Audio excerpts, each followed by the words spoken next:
Corporate Chanakya एक प्रसिद्ध पुस्तक है जो प्राचीन भारतीय राजनीति और प्रशासन के महान विचारक आचार्य चाणक्य के विचारों को आधुनिक व्यापार और कॉर्पोरेट जगत के संदर्भ में प्रस्तुत करती है।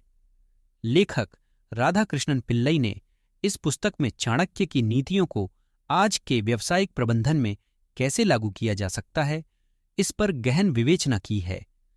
चाणक्य की अर्थशास्त्र नामक पुस्तक से प्रेरणा लेकर लेखक ने नेतृत्व, प्रबंधन, रणनीति और कार्यक्षमता जैसे महत्वपूर्ण विषयों पर चर्चा की है।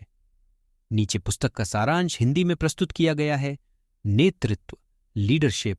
चाणक्य के अनुसार एक सफल नेता वही होता है जो अपने अनुयायियों को सही दिशा दिखा सके।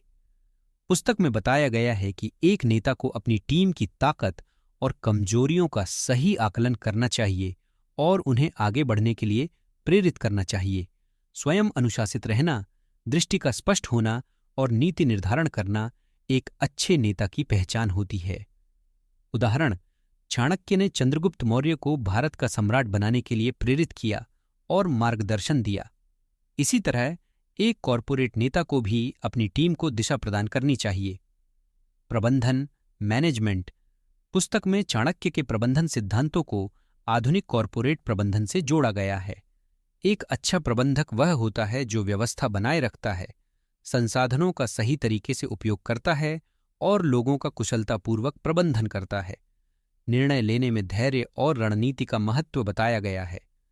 उदाहरण, चाणक्य के अनुसार एक राजा को अपने राज्य के सभी पहलुओं को जानना चाहिए। उसी तरह एक कंपनी का सीईओ या प्रबंधक अपनी कंपनी के सभी विभागों और कार्यों की जानकारी रखता है। रणनीति, स्ट्रेटजी। चाणक्य को एक महान रणनीतिकार माना जाता है और उनकी रणनीतियों का विवरण अर्थशास्त्र में मिलता है। योजना बनाना, दूरदृष्टि रखना और सही समय पर सही निर्णय लेना रणनीति का मूल आधार है। कॉर्पोरेट रणनीति भी इसी सिद्धांत पर आधारित होनी चाहिए।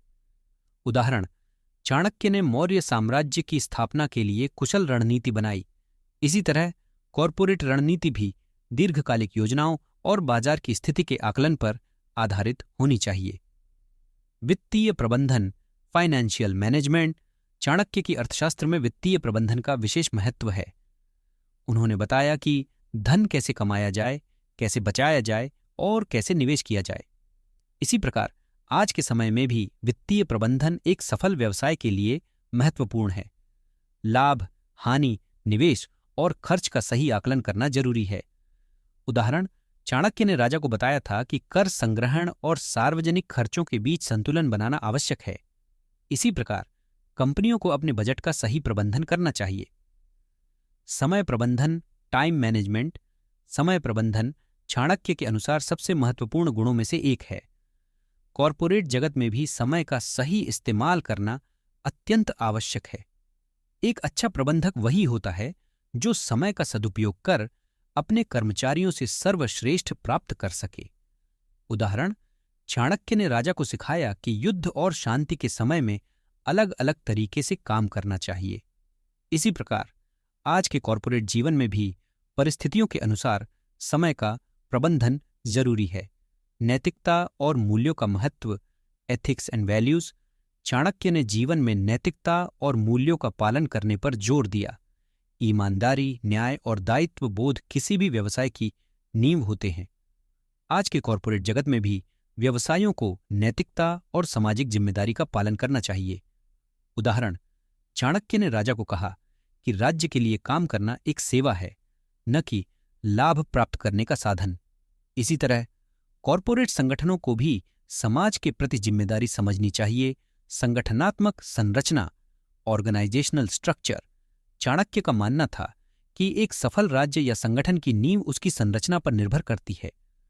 संगठनात्मक संरचना में स्पष्टता, जिम्मेदारी और पारदर्शिता होनी चाहिए। सही ढंग से विभाजित जिम्मेदारियों के साथ संगठन अधिक प्रभावी ढंग से काम कर सकता है। उदाहरण, चाणक्य ने राजा के मंत्रिमंडल के गठन में यह सुनिश्चित किया कि हर मंत्री की जिम्मेदारी स्पष्ट हो। इसी प्रकार आज के कॉर्पोरेट संगठनों में भी हर विभाग और कर्मचारियों की जिम्मेदारियां स्पष्ट होनी चाहिए। संचार और पारदर्शिता, कम्युनिकेशन एंड ट्रांसपेरेंसी। चाणक्य के अनुसार एक सफल शासक वही होता है जो अपने नागरिकों के साथ अच्छा संचार रखे। आज के व्यापारिक जगत में भी संचार और पारदर्शिता का महत्व बढ़ गया है। टीम के सदस्यों के बीच स्पष्ट और प्रभावी संचार व्यवसाय की सफलता में सहायक होता है। उदाहरण, चाणक्य ने राजा को सलाह दी कि वह अपने नागरिकों की समस्याओं को सुने और उनके साथ संवाद बनाए रखे। इसी तरह एक सफल प्रबंधक को भी अपनी टीम और ग्राहकों के साथ संवाद करना चाहिए। संकट प्रबंधन, क्राइसिस मैनेजमेंट, चाणक्य की नीति में संकट प्रबंधन का महत्वपूर्ण स्थान है। संकट के समय में धैर्य, विवेक और त्वरित निर्णय की आवश्यकता होती है। चाणक्य ने बताया कि कैसे आपदा के समय में अपनी सेना और जनता को संगठित कर एकजुट रखा जाए। उदाहरण, चाणक्य ने मौर्य साम्राज्य की स्थापना के समय आने वाले संकटों का सामना करते हुए सफलता पाई। इसी तरह आज के कॉरपोरेट जगत में संकट प्रबंधन के लिए त्वरित और सही फैसले लेना जरूरी होता है। अंत में, यदि आपको कॉरपोरेट चाणक्य किताब का यह सारांश पसंद आया हो तो चैनल को लाइक करो, शेयर और सब्सक्राइब कीजिए। धन्यवाद।